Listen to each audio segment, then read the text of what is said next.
নমস্কার, আমি রাজকুমার। আবারও আজকে নতুন আরেকটা শিক্ষামূলক গল্প নিয়ে আপনাদের সামনে চলে এসেছি।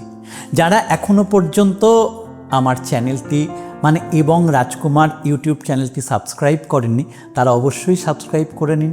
এবং আমার পেজটি রাজকুমার রয় সিঙ্গার অ্যান্ড মিউজিক কম্পোজার পেজটি যারা এখনো পর্যন্ত ফলো করে উঠতে পারেননি, তারা ফলো করে নিন এবং আমার ইনস্টাগ্রাম প্রোফাইলটাকে ফলো করে দিন। এরকম নতুন নতুন অনেক ভিডিও, অনেক গল্প, অনেক উপদেশ নিয়ে আপনাদের সামনে হাজির হব আমি রাজকুমার। আজকের গল্পে আসছি এক্ষুনি।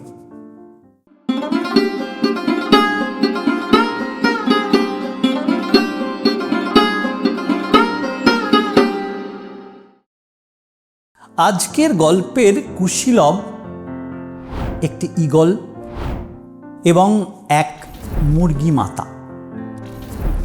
শুরুই করে ফেলি, বলুন গল্পটা। একটি সুউচ্চ পাহাড়ের উপরে ঈগলটি বাসা বেঁধেছিল। ঈগলটির সঙ্গী ছিল তার 4খানি ডিম।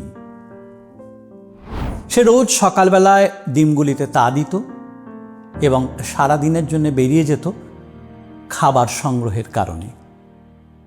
আবার সন্ধ্যায় গৃহে ফিরে আসতো, দেখতো যথারীতি তার ডিমগুলো যথাস্থানে রয়েছে এবং মা হিসাবে সে খুব শান্তি পেত।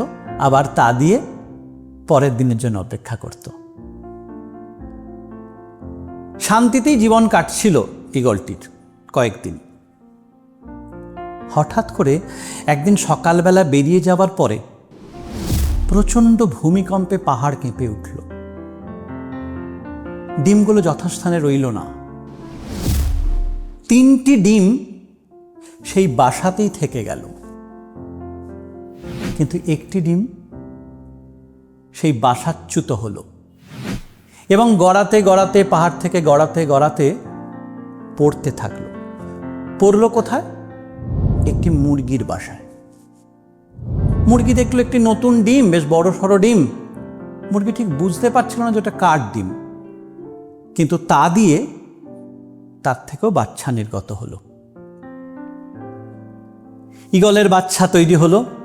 ঈগলের বাচ্চা মুরগির বাচ্চার সঙ্গে বড় হতে থাকলো, খুঁটে খেতে থাকলো। ঈগল প্রতিদিন দেখতো তার স্বজাতিরা দূর আকাশে উড়ে যাচ্ছে।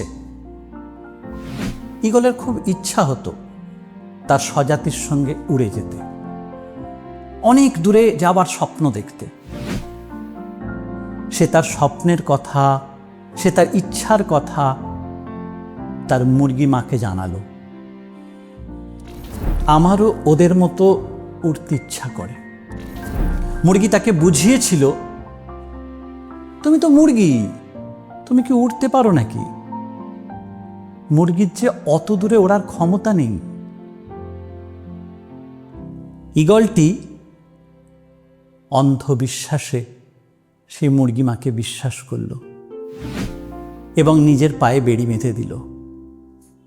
তার প্রতি শ্রদ্ধায়, তার প্রতি কৃতজ্ঞতায় নিজের ওড়ার স্বপ্নকে বিসর্জন দিল। আর সে দেখতও না ঈগলদের ওড়াকে। সে মুরগির মতোই বড় হতে থাকলো এবং আস্তে আস্তে সে মুরগি হয়েই জীবন ত্যাগ করল। আসলে এই গল্পটা থেকে এই শিক্ষাই পাওয়া যায়, তুমি যা বিশ্বাস করতে শিখবে বা যা তোমাকে বোঝানো হবে, তার প্রতি যদি তোমার অন্ধবিশ্বাস থাকে, তোমার বিচার ক্ষমতা যদি না থাকে, তবে তুমি তাই হয়ে উঠবে। তোমার যদি ওড়ার স্বপ্ন থাকে, তাহলে তুমি সেই ওড়ার স্বপ্নকে অনুসরণ করো।